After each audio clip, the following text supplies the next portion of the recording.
Olá, saudações, sejam bem-vindos.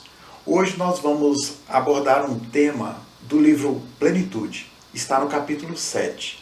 Título: Motivos de Sofrimento.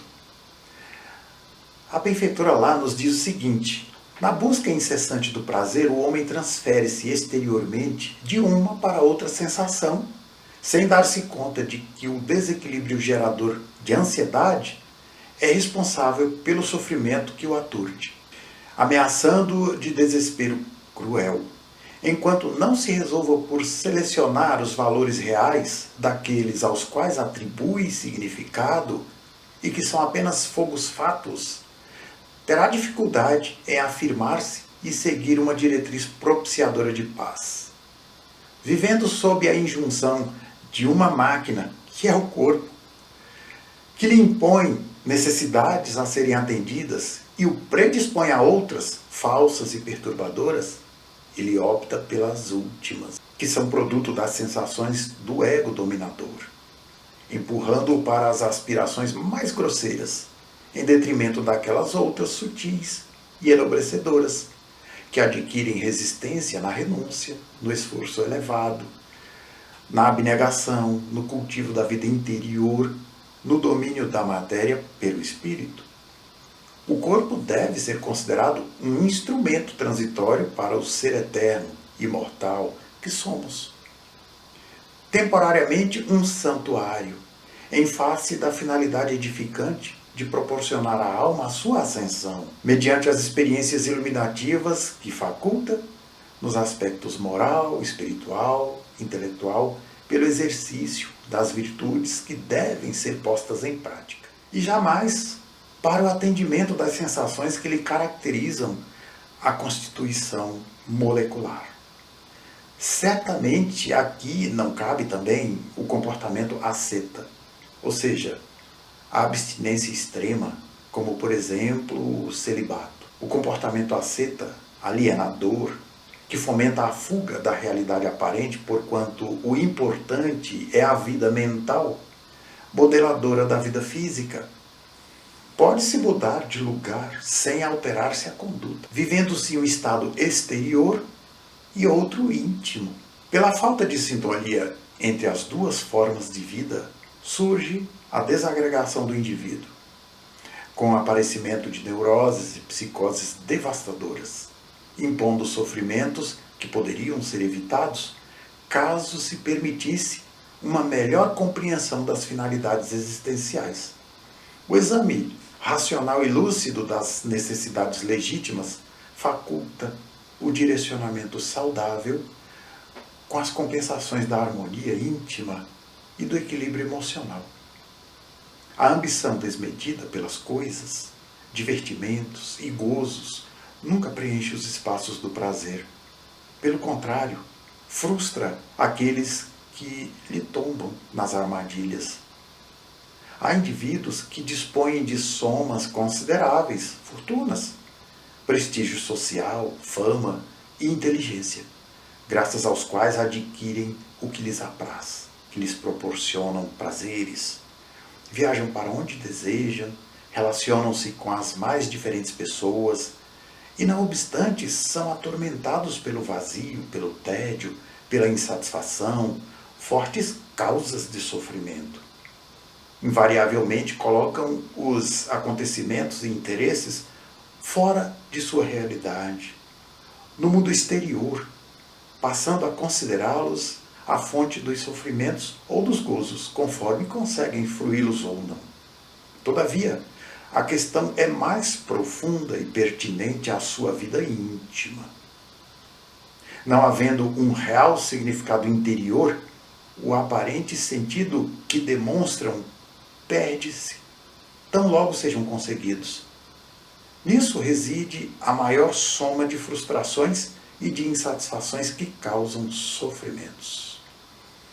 Algo vale somente quando inspira o mesmo sentido para todas as pessoas, que projetam as suas necessidades íntimas e aspirações legítimas na sua conquista.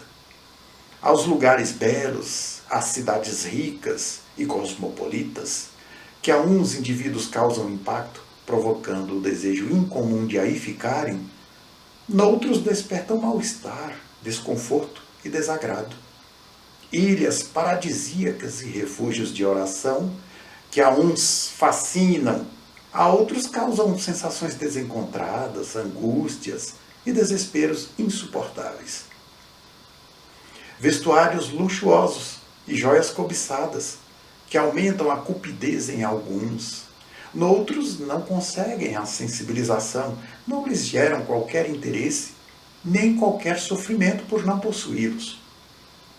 A busca da realidade, do eu, deve partir de uma análise profunda e interna das necessidades legítimas da vida, jamais da preferência de adornos, objetos e situações que destacam o ego e perturbam-no, tornando-o jactancioso, prepotente ou, na sua falta, magoado, ressentido, receoso. Primeiro é necessário adquirir um estado de espírito de paz, para passar por tudo sem ater-se a nada. A chama que clareia exteriormente projeta luz, mas faz sombra, enquanto a que se manifesta do interior irradia-se por igual em todas as direções, sem gerar qualquer escuridão. A mente e o corpo, suscetíveis à dor pela posse ou perda das coisas externas, sempre atravessarão largos períodos de sofrimento, transferindo-se de uma para outra forma de sofrimento, sem conseguir a libertação. A libertação ocorre quando o homem se esvazia de ambição, instalando a abnegação no íntimo e superando os desejos. O autoconhecimento coopera para que se possa discernir em torno do que é útil ou supérfluo, indispensável ou secundário à vida feliz. As conquistas dispensáveis pesam na economia emocional e passam a constituir preocupação, que desvia a mente das metas que deve perseguir. Jesus afirmou com sabedoria que o Filho do Homem não possuía uma pedra para reclinar a cabeça, embora as aves dos céus, as serpentes e feras tivessem ninhos e covis, demonstrando o seu desapego total a todas as coisas que sobrecarregam a criatura de tensão, de inquietação. A um jovem que o queria seguir, ele esclareceu que uma coisa lhe faltava e disse: vende tudo e dá aos pobres. Ele, que afirmava ser justo cumpridor das leis, permanecia todavia envolvido, perdido nas quinquilharias do mundo a que se atava, e não o seguiu. É muito difícil libertar-se ou liberar-se dos atavismos, pertences e hábitos que se impregnam ao comportamento, passando a constituir uma nova natureza, a predominante. Sob o fardo dessas dependências, o ser não logra ver a luz, discernir a meta, libertar-se para encontrar-se.